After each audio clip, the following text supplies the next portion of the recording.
자, 오늘 하나님의 말씀 요한복음 3장 16절에서 18절에 있는 말씀입니다. 하나님이 세상을 이처럼 사랑하사 독생자를 주셨으니 이는 그를 믿는 자마다 멸망하지 않고 영생을 얻게 하려 하심이라.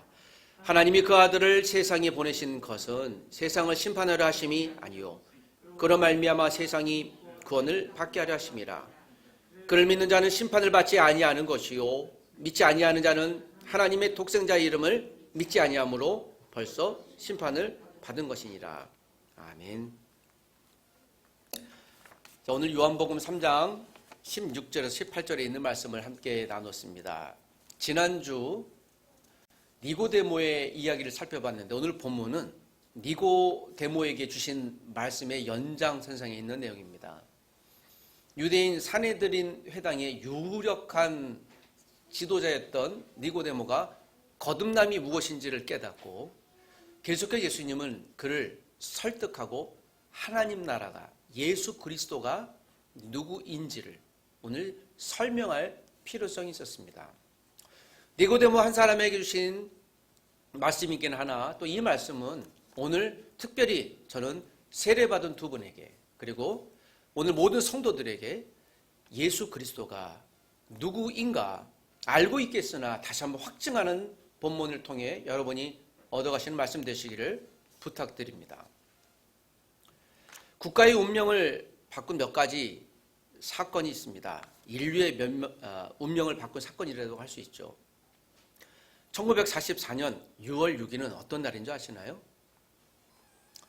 이것이 인류 현대사의 운명을 바꾼 날이라고도 이야기합니다.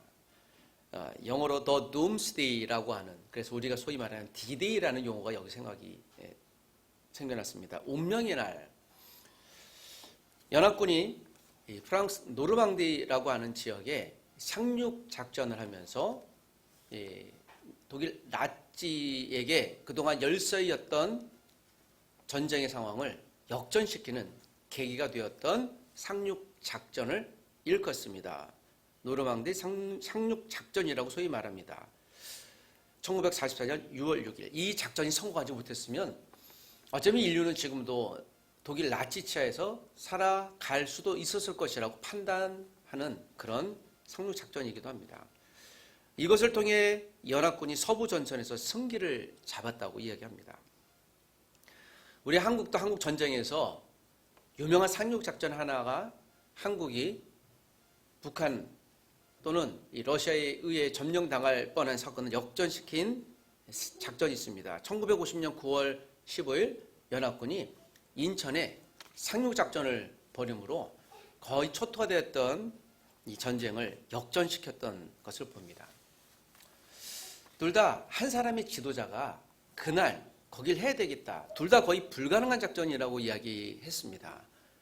그러나 지금 와서 보니 그 작전이 없었으면 지금 인류는 굉장히 다른 세계에 살 수 있었을 것이라고 생각됩니다. 한 기업을 변화시킨 사건도 있습니다. 1963년 5월 1일 날 소위 볼펜에 153이라고 하는 숫자가 찍혀져 있는 볼펜이 있습니다. 좀 고리타분하고 앞에 검정색, 흰색 볼펜이어서 멋도 별로 없는데 한국에서는 가장 많은 볼펜, 지금도 매년 가장 많이 팔리는 볼펜으로 알려져 있는 소위 모나미 153 볼펜입니다. 이 당시 1964년 5월 1일 이 송삼석이라는 회장이 회사가 거의 부도날 상황에서 하나님 앞에 목숨을 건 기도를 했다고 합니다. 하나님, 이제 거의 회사가 망하게 생겼습니다. 하나님, 회사를 살려주십시오 라고 기도하면서 그가 기도원에 일주일 동안 올라갔는데 그때 주셨던 말씀이 요한복음 21장 1절에서 14절. 베드로가 예수님이 지시한 곳에 그물을 던졌더니 몇 마리 고기를 잡았습니까? 세어보니 153마리. 그래서 거기서 힌트를 영감을 얻었던 거죠. 볼펜에 153을 찍어서 넣어야 되겠다. 그래서 이것은 그 기업의 이 볼펜의 역사의 사실로 알려져 있습니다. 그리고 이 볼펜이 잘 팔림으로 인해 이 기업이 거의 기사회생한 것을 봅니다. 저는 여기서 이분이 153을 썼다라는데 방점을 두지 않고요. 이분에게 주셨던 하나님의 말씀이 있었습니다. 기도하러 가는데 마음에 큰 울림을 줬어요. 첫 번째, 이분이 주일 성수 안 했거든요. 회사에 바쁘다고 여러 가지 이유로. 하나님이 책망하신 거예요. 주일 송수하겠습니다. 이분이 11조를 안 했는데요. 그동안 까먹은 11조 다 하겠습니다. 내가 전도 못했는데요. 하나님, 제가 일주일에 한 명씩 꼭 전도하겠습니다. 저는 이 다짐이 하나님이 이분에게 주신 영적 노크였다고 믿어요. 그래서 다시 한번 이 기업을 하나님이 운행해 주십시오라는 고백을 했다고 합니다. 여러분, 개인의 운명을 바꾼 사건 혹시 무엇이 있습니까? 지난주에 제가 소개해드린 내용 가운데 유튜브 채널 에스크에서 연령대별 인생에서 가장 후회되는 일은 무엇입니까? 라고 질문했더니요. 10대, 20대, 30대, 20대, 30대 중에서 30대는 가장 많이 난 후회되는 것은 연애 제대로 못 해본 것. 또 유학 제대로 안 간 것. 가려고 했는데 그 후회로 남는다고 합니다. 37세에서 74세까지 두 가지가 나오는 가장 후회되는 것. 우리는 해당 안 될 줄 믿는데요. 이게 결혼한 거. 굉장히 많은 수가. 그리고 누군가 도와줄 수 있는데 도와주지 못한 거. 이 두 가지가 공통적으로 남았다고 합니다. 즉 중령들은 결혼과 또 누군가 도와줄 수 있는데 하지 못한 것에 대한 아쉬움이 너무 많이 남았다. 여러분, 몇몇 언급한 사례는 사실 어려웠지만 그래도 내가 다음 뭔가 선택할 수 있는 기사회생의 기회가 있었던 것이에요. 인천 상륙작전이든지 또는 노르망디 상륙작전이든지 한 기업의 회생을 놓고 기도했던 분이든지 또 우리가 살아가면서 후회되는 것이 무엇인지 질문하는 것 자체는 아직 기회가 있기 때문에 그 사람에게 얘기한 것이죠. 여러분, 기회가 아예 없는 게 있어요.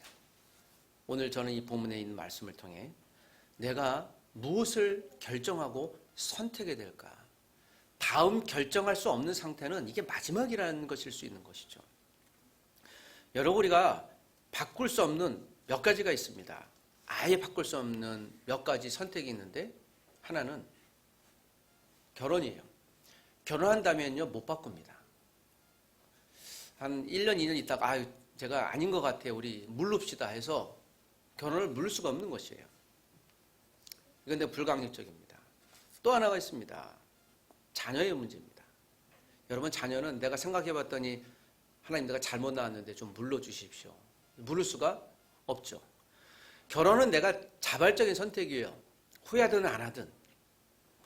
그러나 자녀는 비자발적인 선택이에요. 물론 기도는 하겠지만 태어나 보니 이렇게 태어났어요. 여러분, 우리 자녀들이 좀 속을 썩일 때 그런 말 하죠. 넌 누굴 닮았니? 누굴 닮았어요? 그 말해봐야 무엇 하겠습니까? 날 닮았는데. 너는 아빠를 닮아서 엄마를 닮아서 그렇다고 하지만 생물학적으로 몇 퍼센트? 50대 50이죠. 그 얘기해봐야 의미가 없습니다. 자녀를 잘 사랑하시고 더 품어주시기 부탁드립니다. 우리가 인간적으로 불가능한 몇 가지 있습니다. 그러나 여러분, 더 완전한 불가능한 것이 있어요. 이건 선택이 안 됩니다. 다음에 선택이 없어요. 죽음입니다. 그래서 우리는 죽음 앞에서 겸손할 수밖에 없어요. 모든 사람들이 내가 선택, 자발적이든 비자발적이든 죽음 앞에서는 다 동일하게 맞이할 수밖에 없습니다. 그런데 이 죽음을 우리가 더 고민해야 될 것은 다음 기회가 없어요. 넥스트 찬스가 없습니다. 성경이 말하는 세 가지 죽음이 있습니다. 여러분 잘 들어보시기 부탁드립니다. 첫 번째는 영적인 죽음이에요. 이건 하나님과 친밀한 관계가 끊어진 상태예요. 영적인 죽음이에요. 즉 불신자들이 얘기할 수 있겠죠. 두 번째는 육적인 죽음이에요. 이 몸과 영혼이 분리되는 거예요. 여러분 이건 누구든지 경험합니다. 세 번째는 영원한 죽음이에요. 제가 첫 번째 영적인 죽음, 두 번째 육적인 죽음인데 세 번째 영원한 죽음이 있는 거예요. 하나님과 관계 회복이 완전히 불가능한 상태예요. 영적인 죽음은 하나님과 친밀한 관계가 끊어졌기 때문에 우리가 살아가는 동안 아직 기회가 있어요. 하나님을 믿을. 그러나 육적인 죽음과 영원한 죽음은 함께 오는데 육적인 죽음은 누구든지 갈 수밖에 없는 비자발적인 선택인데요. 영원한 죽음은요. 우리가 선택할 수 있어요. 내가 하나님의 자녀가 될지 아니면 내가 사단의 자녀가 될지 세상의 자녀가 될지 그건 내 선택이에요. 오늘 두 번째, 세 번째 죽음 가운데 세 번째 영원한 죽음은 더 이상 선택이 없습니다. 세 번째 영원한 죽음에 관해서 예수님께서 니고데모에게 다시 확언한 것이 요한복음의 말씀이에요. 이 말씀은 굉장히 진지한 말씀이기도 합니다. 그리고 중요한 말씀이기도 합니다. 다음에 기회가 없다면 여러분 내가 이것을 붙들어야 되지 않겠습니까? 성경에선 영원한 죽음의 문제를 해결하는 하나님의 그 방법을 예수 그리스도라고 알려주고 있죠. 그래서 구원은 영원한 죽음을 극복하는 놀라운 값진 하나님의 선물이라고 이야기할 수 있습니다. 그것이 오늘 요한복음 3장 16절에 있는, 그래서 이 말씀이 그리도 유명하고요. 제가 알기로는 전 세계에 있는 모든 웬만한 그리스도인들은 다 알고 있는 성경 구절이기도 합니다. 저는 이거 초등학교 2학년 때 선생님에게, 주일학교 선생님에게 아주 혼나면서 외웠거든요. 아직도 기억하고 있습니다. 저를 혼내주신 선생님 얼마나 감사한지. 그 정도로 이 말씀이 유명하고 유능한 말씀이죠. 한 번 더 읽어볼까요? 혹시 암송하신 분들은 눈 감고 암송하셔도 좋고요. 다 같이 요한복음 3장 16절 시작. 하나님이 세상을 이처럼 사랑하사 독생자를 주셨으니 이는 그를 믿는 자마다 멸망치 않고 영생을 얻게 하려 하십니다. 네, 제가 1K 이사라고 하는데요.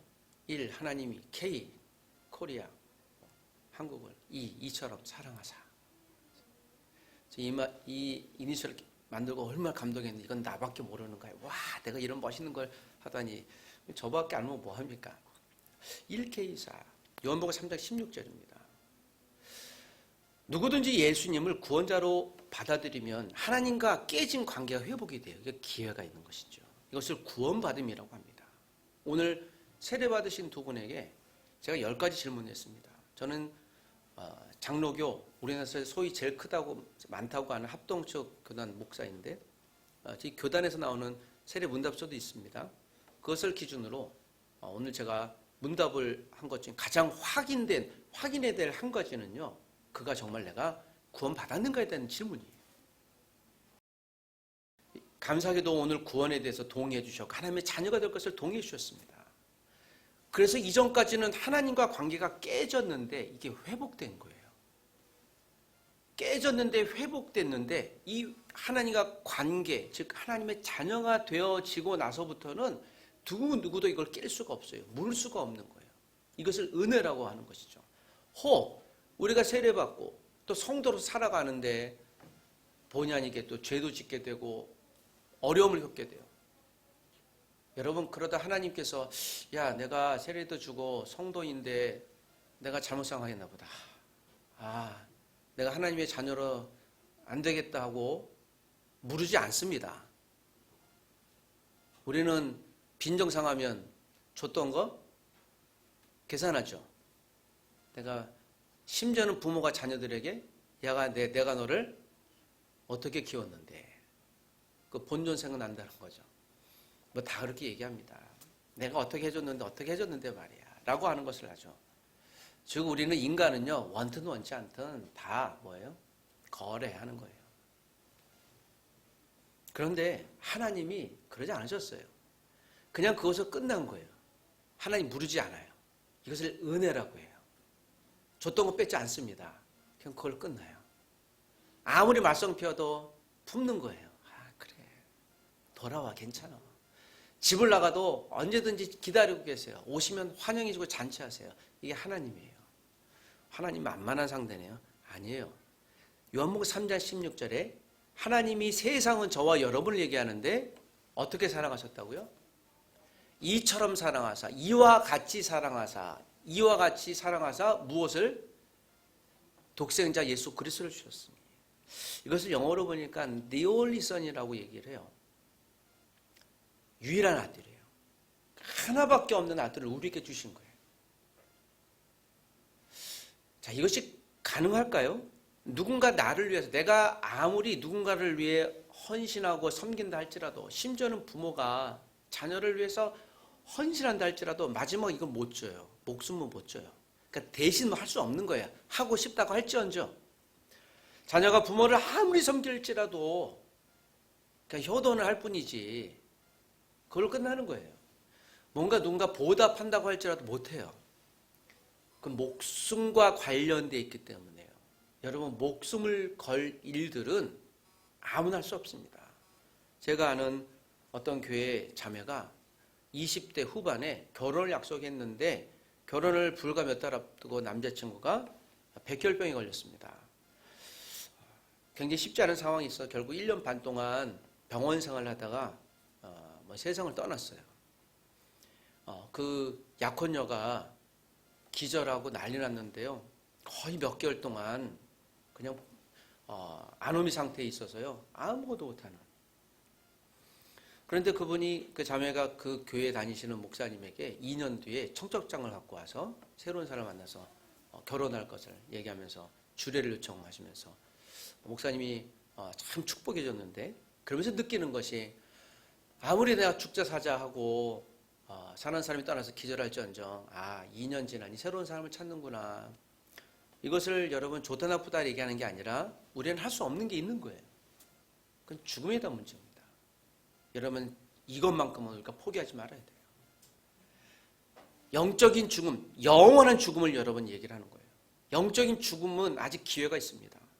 그러나 육적인 죽음, 또 영원한 죽음이 함께 올 때 선택할 수 없는 상황이 오기 이전에 우리가 여러분, 영원한 죽음에 있는 상태에 있는 분들, 그들에게 예수 그리스도를 소개해 주시길 부탁드리고, 할 수만 있다면 그의 자녀들답게 살아갈 수 있도록 여러분들이 통로가 되어 주시길 부탁드립니다. 성경이 말하는 세 가지 죽음을 여러분 꼭 기억해 주십시오. 성경이 말하는 인생 이후에, 그러면 영원한 죽음 이후에 우리는 어떤 삶을 살아야 될까요? 여러분, 우리가 하나님을 믿고 이 세상을 떠난다면 어디로 갈까요? 이 문제는 우리가 뻔히 알고 있는 문제이기도 하지만, 답이기도 하지만, 여러분, 이것만큼 우리가 감사할 것이 세상에 없는 것이죠. 성경이 말하는 인생 이후의 영원한 삶이에요. 영원. 여러분 혹시 몇 살까지 살고 싶으신지요? 여러분 한 150살까지 사시기를 축복합니다. 너무 많은가요? 한 120살 정도 사시기를 축복합니다. 아멘이 별로 안 나오시는지 그렇게 살아가시면 너무 적습니까? 200살로 올릴까요? 여러분 100년 사시기를 축복합니다. 건강에 사시기를 축복합니다. 너무 많습니까?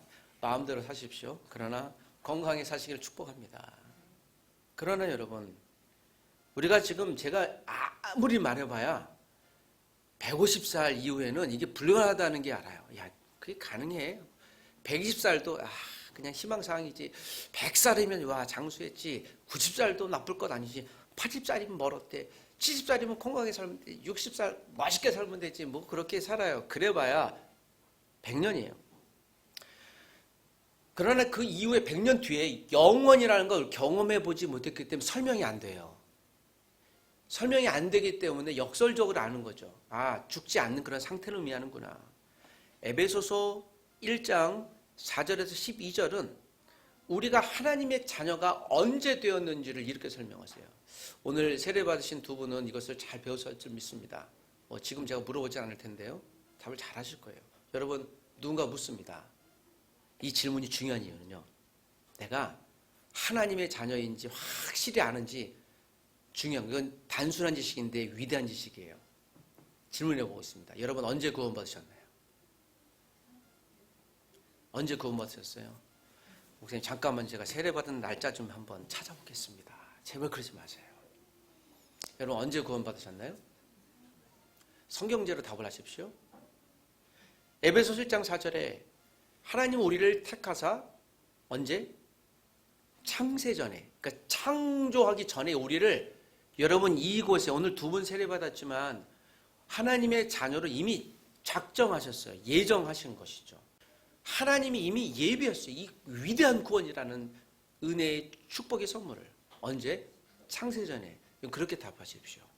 여러분, 하나님이 저와 여러분을 왜 구원하셨을까요? 창세전에 구원하셨다고 그랬잖아요. 왜 구원하셨을까요? 여러분, 우리는 왜 결혼했을까요? 내 자녀는 왜 존재할까요? 오늘 이곳에 여러분은 왜 존재하시겠습니까? 왜 예배당에 오셨나요? 우연히 오신 것 같지만 우연이 아니죠. 우리가 의지를 갖고 온 것 같지만 그렇지 않습니다. 오늘 제가 목사로서 할 수 있는 가장 감격스럽고 위대한 날은, 그래서 여러분 세례식이에요.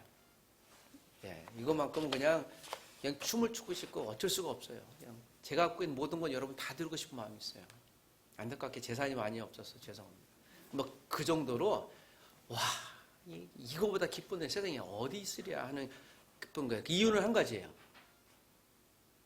이분들이 하나님의 자녀가 되었다는 사실이 세상에 자랑할 만큼 제가 여기서 이번 주에 펼침막으로 두 분 이름 크게 놓고요. 축 세례하고 하려고 하는 마음만 있습니다. 막 그 정도로 너무 좋은 거예요. 하물며 하나님은 그래서 누군가 그런 표현을 했어요. 하나님은 천상에서 신발 벗고 춤추신다라는 말씀하셨어요. 얼마나 감사한지. 와, 그런 날이구나. 여러분 이 구원을 하나님이 가장 큰 축복된 은혜로 창세전에 여러분을 구원하기로 작정하셨다는 것을 기억해야 하시기를 부탁드립니다. 마지막으로 다시 여러분 우리가 인생에 단 한 번 선택하고 그다음 더 이상의 선택, 변기할 수 없는 것이 있다고 그랬잖아요. 결혼과 자녀의 문제입니다. 그래서 우리가 경험하는 거죠. 아, 이후에는 내가 어쩔 수 없구나. 열심히 살 수밖에 없구나. 그렇다면 내가 한번 선택한 것의 이후의 인생은 최선을 다해서 살 필요성이 있는 거예요. 다 거기에 이유가 있는 거예요. 선택했는데 아닌 것 같은데 아니요. 이유가 있는 것이에요. 제가 오래전에 2003년에 그 자매가 기억이 납니다. 이 학교에 와서 저한테 상담을 하러 왔는데 목사님 제가 전자공학이었는데요. 과도 굉장히 괜찮았는데 편입을 좀 할 것 같다고 자기가 이렇게 안 맞는 것 같아요. 학교가. 그래서 그러라고. 목사님 의견은 어떠세요? 그걸 왜 나한테 물어? 편입은 너가 할 건데. 근데 제가 그런 얘기를 했죠. 너 혹시 학교 올 때 기도하고 왔니? 기도하고 왔다고. 그러면 빨리 하나님께 그거 처리해 달라고 해라. 너가 기도를 하고 이곳에 왔으면 여기에 하나님의 뜻이 있는 거야. 기도하지 않고 우연히 왔으면 그건 변기할 수도 있겠다. 그러나 너가 정말 기도하고 왔다면 또는 누군가 내가 이곳에 올 것을 기도하고 왔다면 누군가를 만날 때 기도하고 만났다면 어떤 것을 선택하겠다면 하나님과 약속이니 하나님의 뜻이 있는 거야. 크던 작던 분명 주의 역사가 있을 거야. 결국 그 자매가 편입 준비 안 하고요. 열심히 공부해서 졸업하고 취업을 했는데 정말 괜찮은 거죠. 심지어는 여기서 멋있는 남편도 만났잖아요. 그래서 제가 그 이야기가 저에게도 하나의 선택이에요. 내가 기도하고 어떤 일을 했으면 하나님의 뜻이 있는 거 마음대로 바꾸지 않습니다. 바꿀 수가 없어요. 좋든 싫든. 저는 이곳에 목사로 부르셨어요. 물론 저도 불평도 있고 짜증 날 때도 있고 그럴 때도 있지만 오늘 기분은 좀 꿀꿀한데 나 이제 여기 안 해. 그럴 수가 없는 거죠. 제가 목사 안수 받은 사진을 지난주에 앨범을 보다 나왔어요. 2001년 10월 15일 오후 2시에 상교동에 있는 어느 교회에서 사진이 있고 거기 제 이름까지 있어요. 그때 제 기억이 나요. 목사님이 안수해 주시는 목사님이 당신은 주님을 위해 성도님을 위해 평생 목숨을 바쳐 헌신하겠습니까? 라고 해서 제가 아멘했어요. 무엇을 바쳐? 목숨을 바쳐. 이 말이 지금 사니까는 곰곰이 좀 미리 그 질문을 던져줬으면 내가 한번 선택하고 고민할 텐데 그날 이렇게 물어보니까 네 해야지 어떡하겠어요. 그랬더니 지난 생각해 보니까 그 말이 지금 가장 마음에 남는 날이에요. 같은 병동에 있으면서 태어나서 폐기능이 손상돼서 고민하고 앓던 아기 엄마와 기도 제목을 나눈 분의 이야기입니다. 엄마가 매일 병원 지하 1층 예배실에서 간절히 기도했습니다. 태어나자마자 그 폐기능이 손상됐으니까 얼마나 고통스럽겠어요. 100일이 지나자 며칠 동안 정말 잘 회복이 되었어요. 그래서 감사하다. 하나님이 우리의 기도를 들어주는 것입니다. 했더니 일주일 뒤에 결국 아이가 세상을 떠났습니다. 100일 조금 넘어서. 그분이 그런 얘기를 했다고 합니다. 그래도 100일 동안 하나님이 우리 부부에게 이 아이를 맡겨주셨잖아요. 지금은 잘 모르지만 언젠간 하나님의 뜻을 알게 되겠죠. 그리고 이 엄마와 누군가의 대화는 그걸로 끝났습니다. 아이를 먼저 보낸 이 엄마의 마음을 담은 이해는 안 되지만 언젠간 하나님의 뜻을 알 때가 있겠죠. 우리에게 100일 동안 맡겨주신 아이였잖아요. 이야, 위대하다. 역시 엄마의 고백이, 제가 이 엄마의 이야기를, 고백을 보면서 우리에게 맡겨주신 순간 이 아이가 병원 생활하며 폐기능을 앓고 폐가 없을지언정 이 아이의 생존을 위해 끝까지 자리를 지켰던, 때로는 우리가 종종 하나님을 이해할 수 없는 상황을 만나기도 합니다. 얼마나 있으세요? 그 얘기해보라면 우리 또 MT 가야 돼요. 한 1년 동안 내가 도저히 이해가 안 돼. 하는 것들은 너무 많아요. 그러나 천국에 가면 그런 것 해석이 다 되겠죠. 이 땅에서는 아직 이해가 안 돼요. 그래서 여러분, 우리가 때로는 하나님의 이해의 대상이 아니라 믿음의 대상이에요. 설마 그럴지언정 하나님은 이 땅에서 우리가 결코 최종적으로 실패하지 않도록 우리를 붙드시는 분이에요. 설마 내가 눈앞에 있는 어려움과 낭망이 있어도 그것을 통해 다시 일어나서 어떤 선한 것을 주게 하시는 하나님인 줄 믿습니다. 자녀를 아픈 마음으로 담았지만 하나님이 내게 주신 소중한 선물이었다고 고백했던 이 어머니의 이야기가 오늘 저와 여러분의 고백이 되실 주의 이름으로 원합니다. 원든 원치 않던 이 상황이 최악이든 최선이든 내가 춤추고 싶은 그런 평안한 환경이든 좀 떠나고 싶은 상황이든 하나님이 그곳에 있게 하시거나 그 사람을 만나게 하시거나 그 일을 하게 하셨다면 묵묵히 그 일을 해야 될 것인 줄 믿습니다. 이 마이크가 보잘것없는 것 같지만 이 예배당이 있어야 이 마이크가 존재 가치가 있는 것이에요. 이 마이크는 여기서 잘 지키는 것이에요. 소명을 다할까지. 하물며 저와 여러분은 어떤 존재입니까? 인생에서 단 한 번의 선택, 하나님을 선택하신 여러분 축복합니다. 영원한 하나님의 자녀가 되어 영생하는 하나님의 은혜를 더 누리시기를 부탁드립니다. 한 주일 동안 예수님과 함께 사십시오. 마지막으로 오늘 세례받은 두 분 여러분, 하나님의 자녀답게 하나님이 기뻐하시는 삶을 평생 동안 누리시는 여러분 두 분 되시기를 주의 이름으로 부탁드립니다. 기도하십시다. 주님, 내가 죄로 죽었으나 예수님으로 다시 살아날 수 있는 은혜를 주셔서 감사합니다. 내 영혼이 영생을 얻어 영원한 하나님 나라에서 다시 살 수 있는 존재가 되게 해주시니 감사합니다. 내가 예수님을 구원자로 믿을 수 있는 믿음을 주셔서 감사합니다. 오늘 세례가족이 된 이은주 성도님, 랭소킴 성도님이 하나님의 존귀한 자녀의 은혜를 누리며 주님의 간증이 되는 귀한 가족의 삶을 누리도록 인도하여 주옵소서. 예수님의 이름으로 기도합니다. 아멘.